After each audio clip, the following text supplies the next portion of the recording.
تو آ سکتی ہے. کوئی علامت کی تحریک ایسی کوئی نہیں ہوتی کہ اس کو وہ کہتے ہیں اردو افسانے میں علامت کا رجحان. اس پر ہم آج گفتگو رکھتے ہیں. میں سب سے پہلے اپنے جو آپ کے جو شرکا ہیں ان کا تعارف کرواتی ہوں اور ان کو ضرورت ہوگی کہ وہ نشستوں پہ آئیں. ڈاکٹر ارشد رضوی آج کی نشست کی صدارت کر رہے ہیں. ڈاکٹر ارشد رضوی جو ہیں وہ افسانہ نگار ہیں, ہم سینئر افسانہ نگار ہیں اور اب تو نظمیں بھی کہہ رہے ہیں, تجزیہ نگار ہیں. حال ہی میں ان کے سوالی ناول زرد محسن کی یادداشت بھی شائع ہوا ہے. تو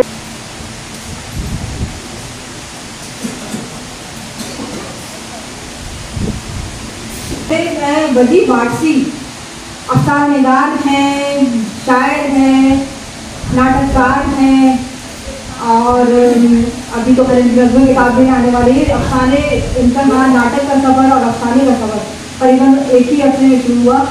تو ان سے سب سے پہلے ہم افسانہ سنتے ہیں. ہے چھینک کا معمہ. بڑے بڑے سائنسدان ڈاکٹر سیران و پریشان تھے. ان کے سامنے ایک ایسا معمہ تھا جو تاریخ کے کسی پڑھنے پہ درج نہیں تھا. دنیا بھر کی کسی زبان میں اس کا کوئی حوالہ بھی نہیں تھا. نہ کبھی کسی نے ایسی انہونی کہانی سنی تھی, نہ کبھی کسی نے ایسا عجوبہ کردار دیکھا. قدرت اللہ شادابی نے 190 سالگرہ مناتے ہوئے کیک کاٹا. ایک عورت کے ساتھ رقص کرتے ہوئے اسے چومنے کی کوشش کی.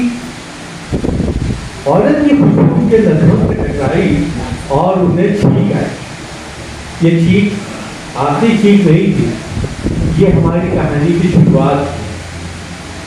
کیونکہ میں سب سے جونیئر ہوں, یہاں سارے لوگ ہیں. دیکھیے لفظ افسانہ سنتے ہی جو پہلی بات ذہن میں آتی ہے وہ کہانی.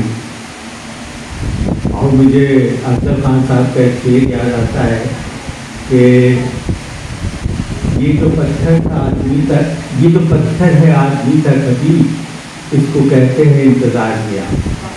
قاری کی جو ہے ایک طریقے کی یہ بھی تربیت ہو رہی تھی کہ وہ بھی اپنے شعور اوپر لے کر آئے یا اس کی ڈیولپمنٹ کرے.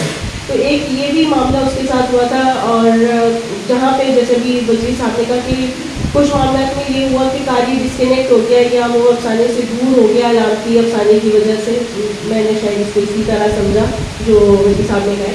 تو وہیں پہ کچھ لوگوں کی جو اپنے آپ کو بھی جاننے کی جو ایک صلاحیت تھی وہ ان کے اندر جاگی تھی کہ وہ جو پیچیدگیاں ہوتی ہیں انسانی شعور کی, وہ جب تک آپ کے پاس کوئی ایسا موضوع نہ آئے یا کوئی ایسا موقع نہ آئے ایک چنگاری کے طور پہ, تو آپ کو بھی نہیں پتہ ہوتا کہ آپ کے اندر کیا ہے. اور یہ ہے کہ علامت کے ساتھ ساتھ جو ہے وہ انہوں نے اشتہارے بنائے.